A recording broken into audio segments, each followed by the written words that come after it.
dramatic shifts in a person's mood, energy, and ability to think clearly.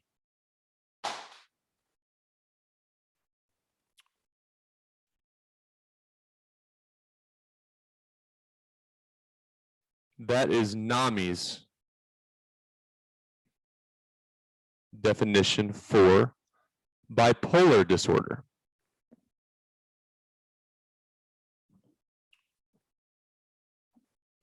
I don't know that I have bipolar disorder for sure, but I know what I don't have.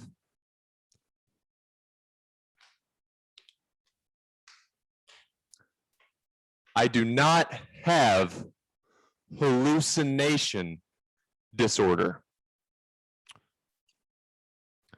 Though a few people at my previous job wish that I did suffer from hallucinations. Ain't nothing fake about the ass kicking y'all are watching me deliver my enemies. So maybe I have bipolar disorder.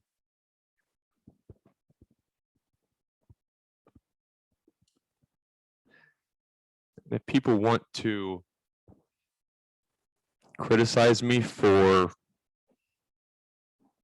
the chance that my brain produces too little or too much of neurotransmitters such as dopamine and serotonin, that's all bipolar disorder really is, a chemical imbalance.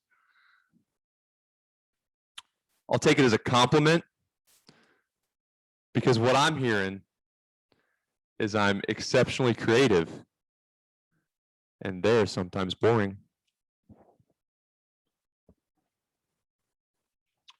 And besides, especially when the pandemic hit first,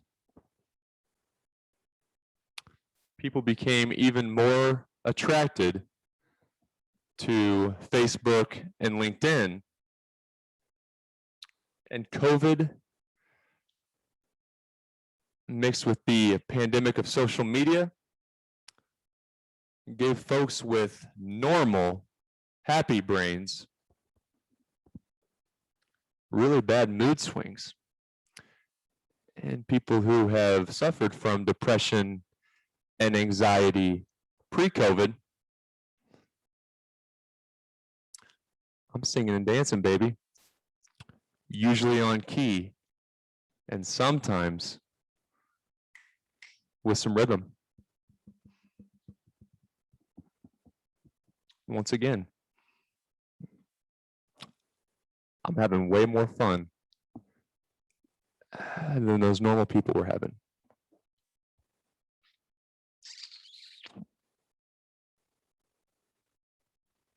Which will continue. Because it's hard to be boring with a chess.com ball cap and a surrender flag on your ear.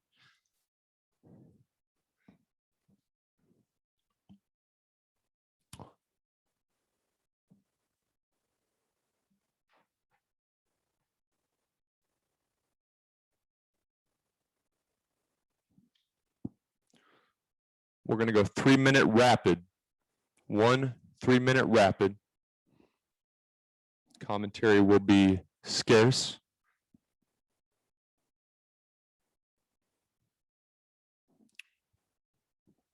But after I dominate this enemy, you can expect a very in-depth commentary during the post-game analysis.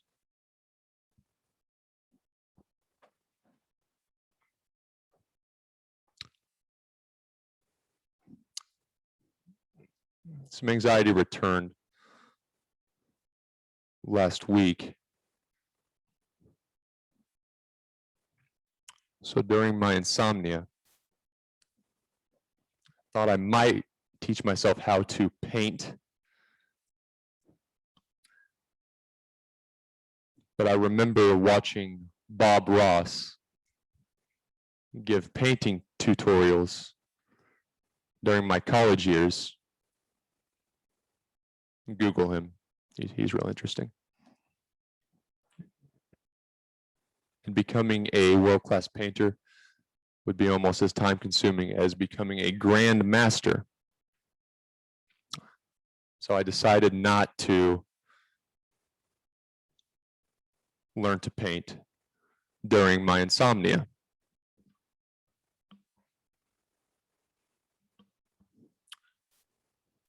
But I still love painting. Therefore, my canvas will be this virtual chessboard. And my paintbrushes, 8 foot soldiers, 2 knights, 2 bishops, 2 rooks, 1 queen, and a king to supervise and make sure this chaos stays controlled.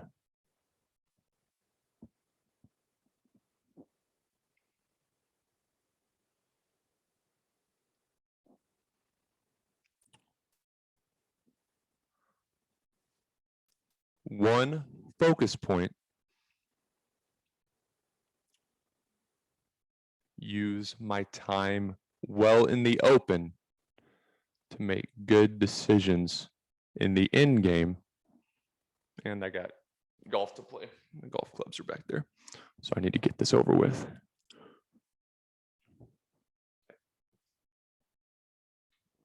Stopwatch here. Ah, crap. Okay, we're going to give 60 seconds of complete silence and stillness.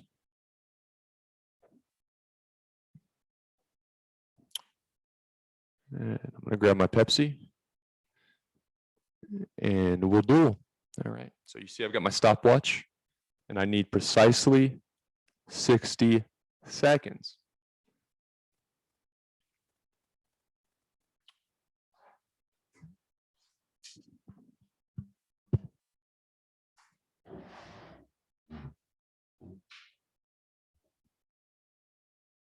And though my stopwatch isn't actually really technology compared to all the tech we have today,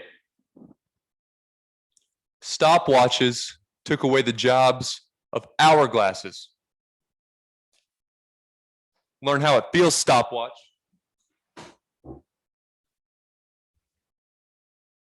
Let the 60 seconds begin.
That's slower on this one than hourglass.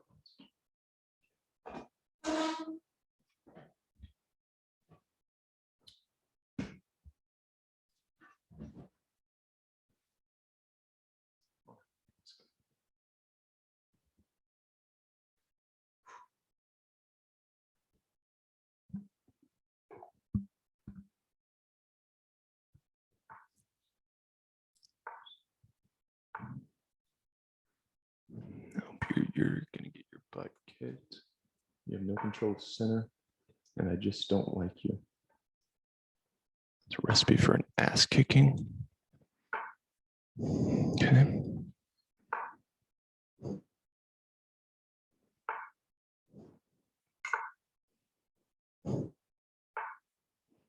Gosh,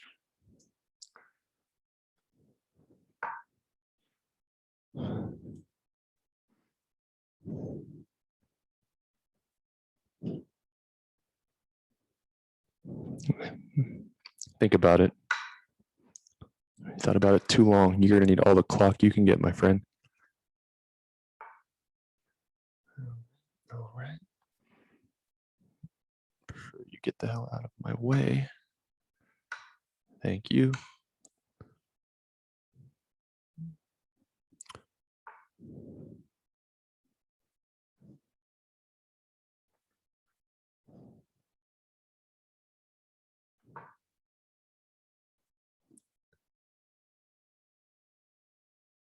Don't overthink, man.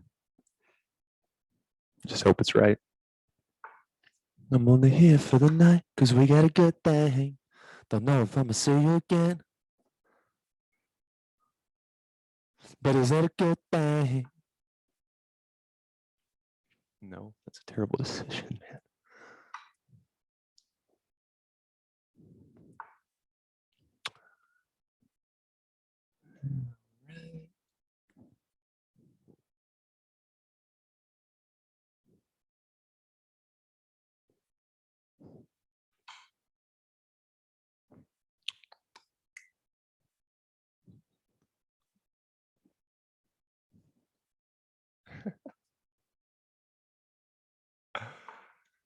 All right, thank you, sir. Oh, it's harder to get a resignation in Rapids. So impatient. Either way, a surrender is a surrender. And my flag's waving. Okay. So I was able to give a bit more commentary than I originally planned, even with the short game, because enemy was incompetent and I think I played well. Okay.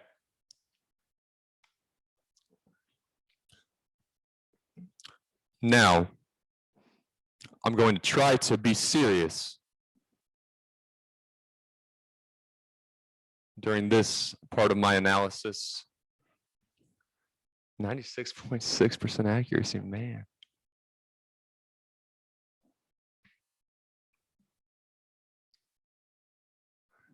Don't want to be cocky, but don't want to not be confident either. And 96.6, man. If my accuracy is better than the best free throw shooters of all time, percentage-wise, somebody please give me a grandmaster tag, right? Not really. I'm not even close to a grandmaster level, but I watch their YouTube channels frequently. And they're much more serious when they break down chess battles than when I break down my chess battles on this One Night Stand podcast. So I'm going to pretend I am a grandmaster. And my dreams have indeed become a reality. And I'm going to take this post-game analysis just as seriously as those grandmasters do, who I respect so much. They're my heroes.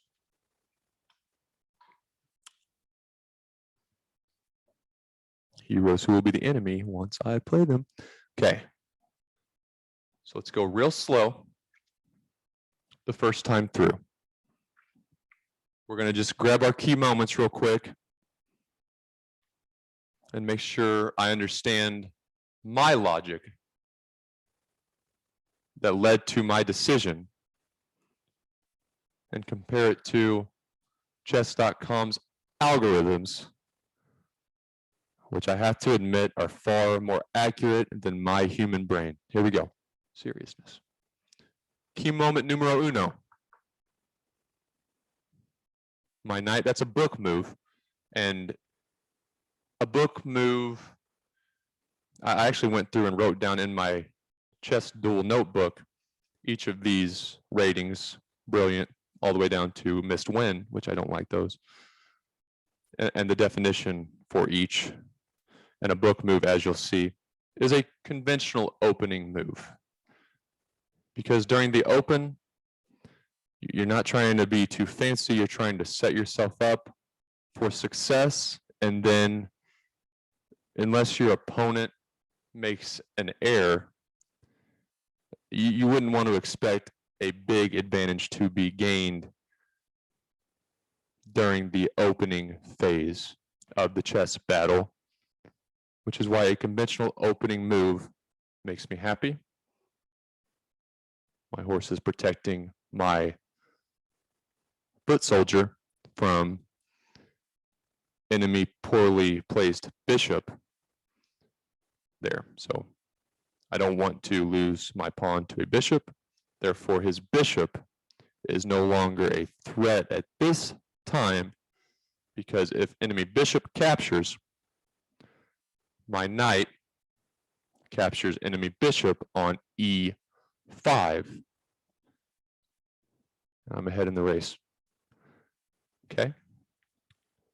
Next key moment.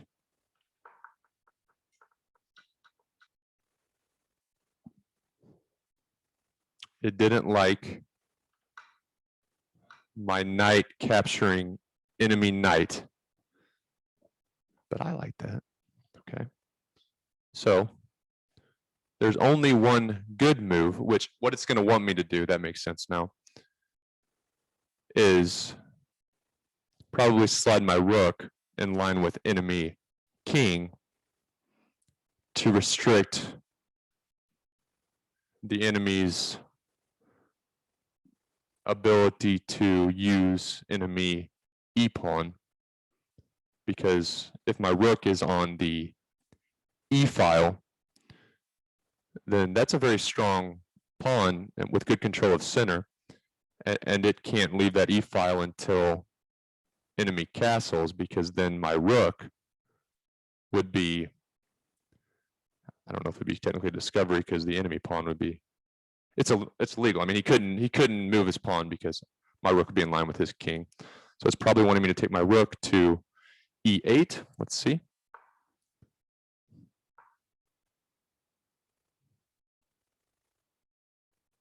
Come on now. That's a mistake also. Okay. That's fine. It's the only way we learn is mistakes. Hint. Oh. That's why I'm not a grandmaster. So it's wanting me to capture enemy e-pawn, which makes sense. Come on, man. Because then if my horse captures enemy e-pawn, he's got no way to attack my horse at this time. And then we can get into some discovery opportunities, assuming my horse would then be on e4 with my rook. The discovery that would be most ideal would be if my rook was on e8 and my horse was on e4. I'd probably do something like my horse rides off to c3, putting pressure on enemy queen. My rook would then be discovering enemy king. And our goal would be, of course, to win a queen out of that mess. Okay. So recognize that hanging e-pawn would have been the right call. Okay. Love that.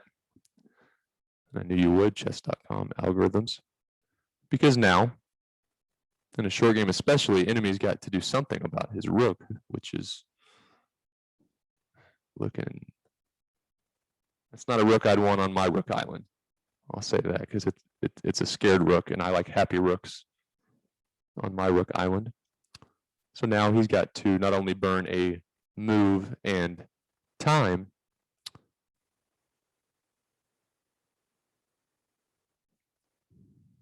I'm in real good shape.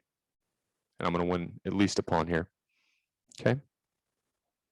And really, if I were him, I would say the better approach would have been to, he would have got a castle in, that would have been better, but to somehow saw that coming and defend my rook here, because if he could then get his bishop involved, and then I can't capture enemy rook. Enemy bishop captures my queen. Rooks are real good, queens are better. Don't lose queens if you only get a rook. Sometimes I feel like that real mean bully at school who's always taking the nerdier kids' lunches when I'm playing chess. You know what I'm saying? Because at least at this level, I get the enemies to take deals that at the end of the chess battle, when they're doing their post-game analysis, hopefully, they're like, man, how did that asshole get me to accept that trade? Don't lose rooks. But if you do, make sure you get a queen. All right, next key moment. Didn't love that, but I'm still winning, okay. So, what are you wanting me to do? You wanted me to take the pawn. Yeah, okay, because my queen wasn't in jeopardy, and I rushed it to win a pawn when I could have moved my pawn up to d3. Enemy bishop would love to capture had I moved my pawn to d3, but enemy bishop would be going to chess prison for breaking the laws because my rook would then be discovering enemy king, and that's not going to be allowed because chess.com's developers know what they're doing, and that would be checkmating, be like checkmating himself, and so it wouldn't allow that.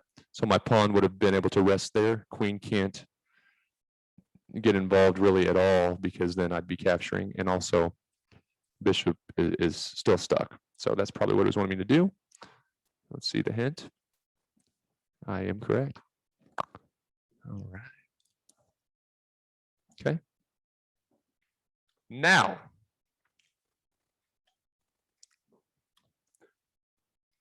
I'm going to choose one of those key moments, probably the second one, where enemy e-pawn was hanging. And I'm going to explore at least 3 or 4 moves down the line that would have been the correct line that would have led me to an even more obvious ass kicking. Okay, so.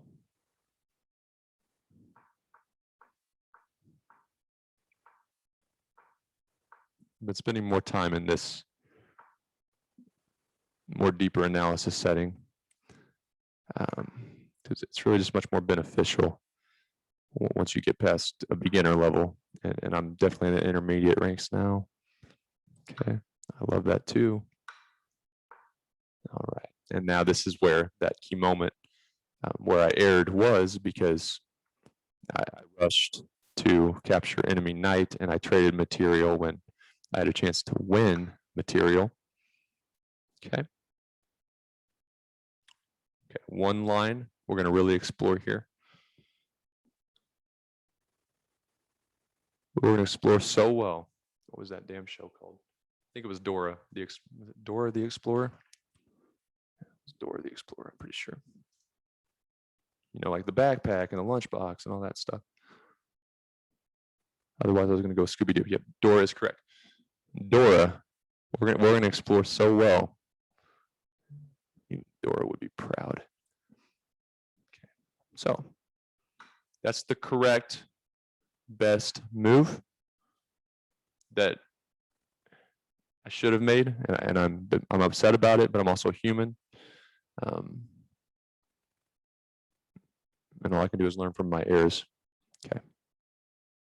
We're going to show our lines. As you can see, there's not one best approach. I mean, there's not one obviously better approach. You can see minus 0.98 would be the best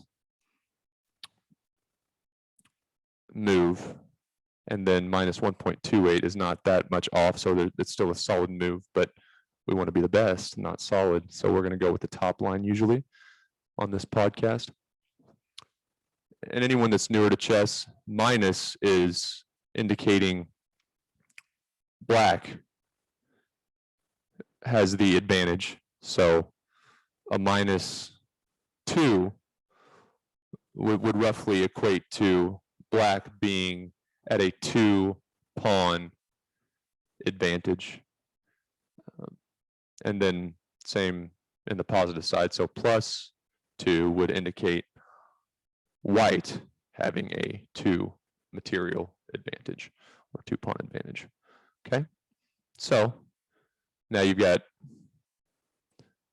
it's saying bishop takes on d4, and then also g4. So which one is the best move? So that's going to give me the most advantage. So it's white's move now. And he would prefer to not be as negative. So that's why that. So that's the move that is going to be. It should be the best move for white. No? Okay.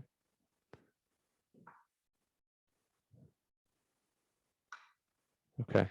So that's the best move for white, as you'll see, because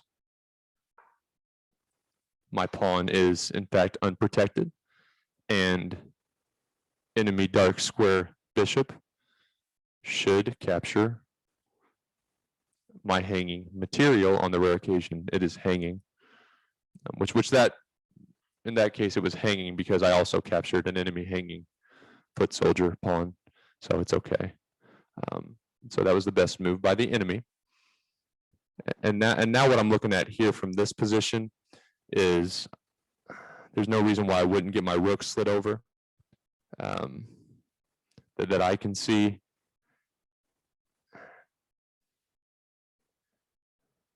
But computers are better at seeing stuff. Duh. But what we're doing here, and the reason that's probably going to be the best move, is now we've got enemy f2 pawn on the hot seat, and enemy f2 pawn is getting interrogated pretty intensely, because if I can somehow get that bishop out of my way or get my rook slid over, then I've got two attackers on that f2 square, and if I could somehow get it to where he only has one defense against that f2 square, then I'm going right there with my queen. He couldn't capture if his bishop were eliminated from this ball game, and my queen would be there protected, which is checkmate, because enemy king can't run, he can't hide, and he can't escape my ass kicking. Okay. So h4 makes a lot of sense. Putting some heat there. He can't slide his pawn up to force my horse to ride off, because then my queen would be checkmating. So pawn's stuck now. Best he can do is slide his g2 pawn up to force my queen out, but then all I'm going to really want to do is probably use my horse to capture on g3. So then it's queen and horse. Then he can try to do something with his pawn to capture my horse, but then he's looking at losing a rook, because that pawn would then not be protecting his rook. So he's going to want to be real careful about hopping over to that g3 square with his pawn, which is why he's not going to. He's going to go e3 instead.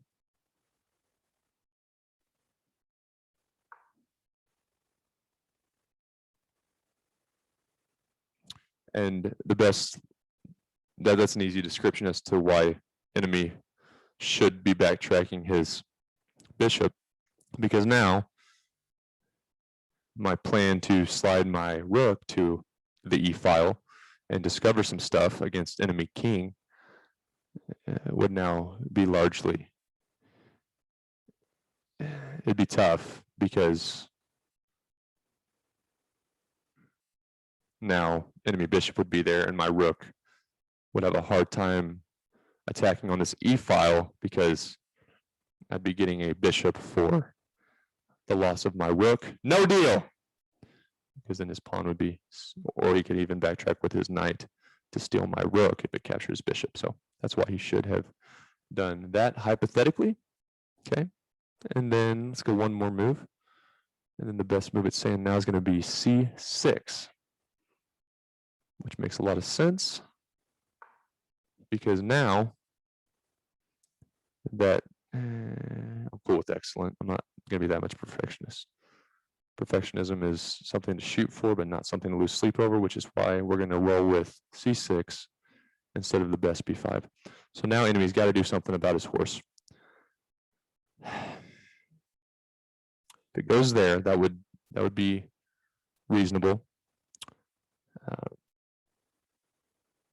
Enemy horse is not going to go there because then I capture enemy horse. There. If enemy horse wants to go there, bishop, I'd question that also. So enemy horse's best bet is probably going to be, I would say there, which it looks like it agrees with me, is c3.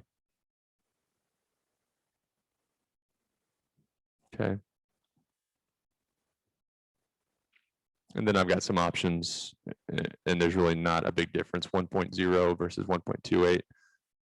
It looks like it's slightly in favor of my bishop going to e5, which I'm then putting pressure on the rook also, because now, because my initial reaction would have been just go knight for knight and then force enemy to double her pawns on the c file. But that gives me some options if enemy doesn't defend well to where, let's play that out, actually.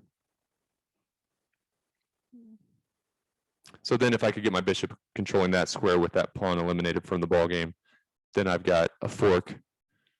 I'm in check against enemy king, and then I'm winning a rook for my bishop, is why that was logical. Control center with a bishop. Okay, that post-game analysis was incredibly in-depth, which is how I roll when I'm not podcasting usually. So, the real test of a champion or a leader is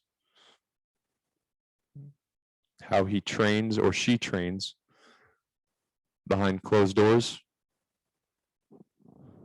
When my doors are closed, that's what you see. Anyone wants to put a hidden camera in my soundproof chess training phone booth called a snap cab, that's the type of quality analysis you'll see. And that's why I feel like I've got a shot to be the best.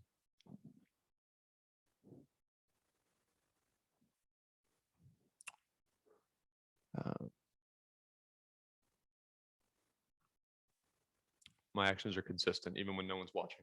With chess, at least. I'll half-ass some things. Not chess. Okay. There was my ass kicking. Let's stop sharing. What else? I believe, I don't know if I mentioned it or not, I meant to. I wrote a song, and I don't want to be a musician. I just like to play music to cope. And now that COVID's almost gone, I'll be coping less, which means less music. But I did get real bored and wrote my first song like Wednesday of last week, I believe.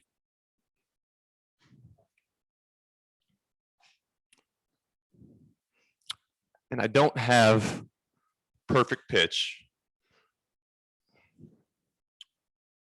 which means if I were to sing a note, someone with perfect pitch would be able to accurately say that is a note or that is a C in the third octave, whatever. My brain doesn't do that.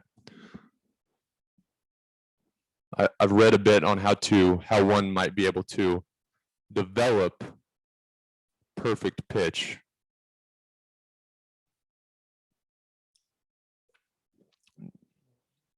A lot of gray area. I don't think perfect pitch is always something one is born with after studying the science of perfect pitch. But I do admit it would be hard for me to develop perfect pitch at age 26, which is why I downloaded a pitch recognition app on my iPhone. And I was able to pretty accurately gauge the note I was singing during my songwriting. There you go. Giving Apple a shout out with the iPhone. I don't hate big tech. I just want them to play by the rules. And I've heard good things about Apple, so I can't speak poorly on them.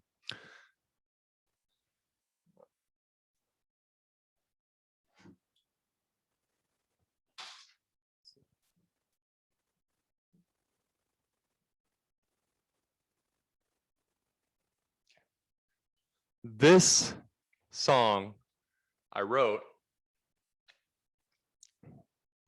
it's inspired by my concern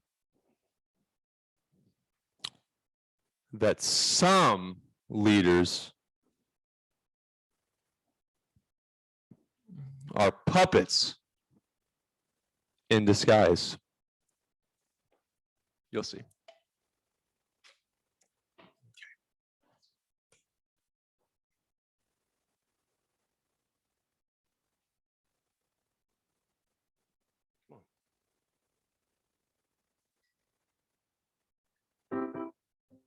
I can't actually hear my piano when it's plugged in for my podcast, so give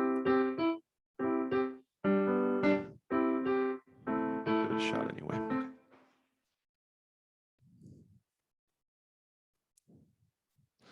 Leaders talk on the TV while I'm singing the walls. People stare like I'm crazy. Can these walls really hear me? Sometimes they listen better than you, and I hear them talking back. We can't all be leaders, so kid, know your place. He looks so fearless as tears flood down your face.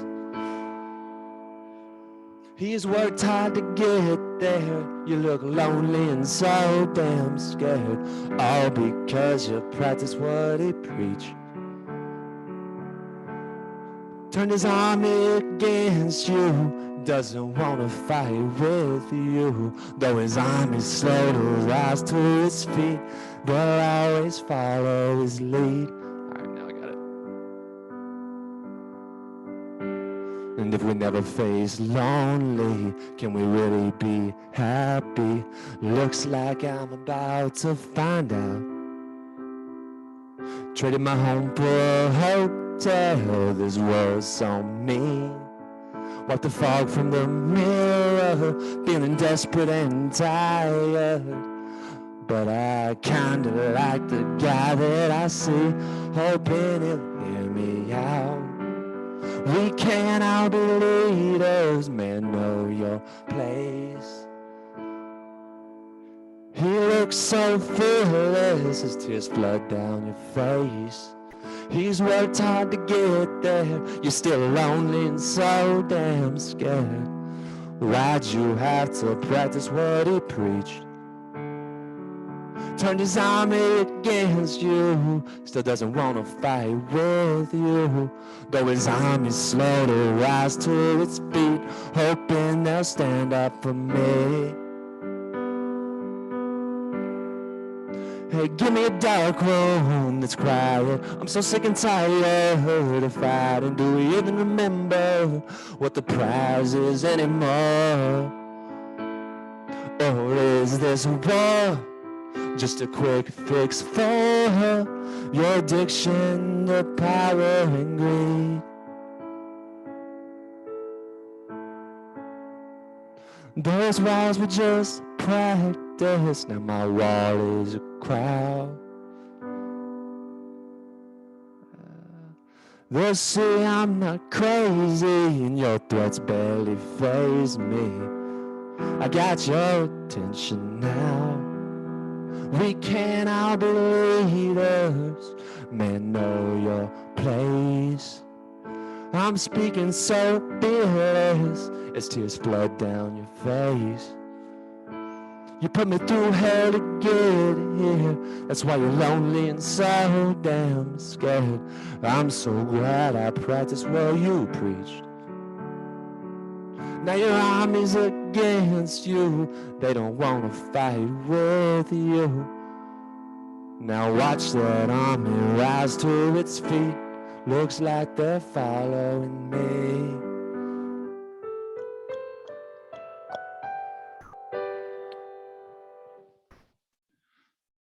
Song sounds a little bit like Revenge if you really pay attention to the lyrics, because I wrote it while I was still. I wrote it during a dark time last week, so revenge is not something I advocate, but the message in that song is fantastic, which is a leader is not a leader because he or she puts on a show when the cameras are out.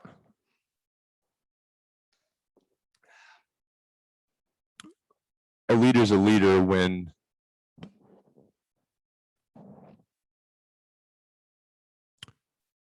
he or she does the right thing,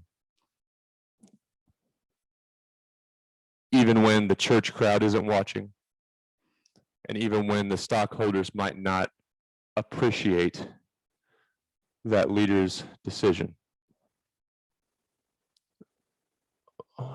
A world where followers and seemingly insignificant people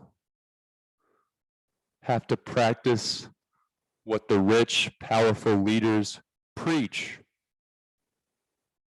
And then the leader doesn't stand up for his or her followers. Ain't a world I'm trying to live in. Hope that's not a world you want to live in either. I'm going to golf, guys. Have a good week.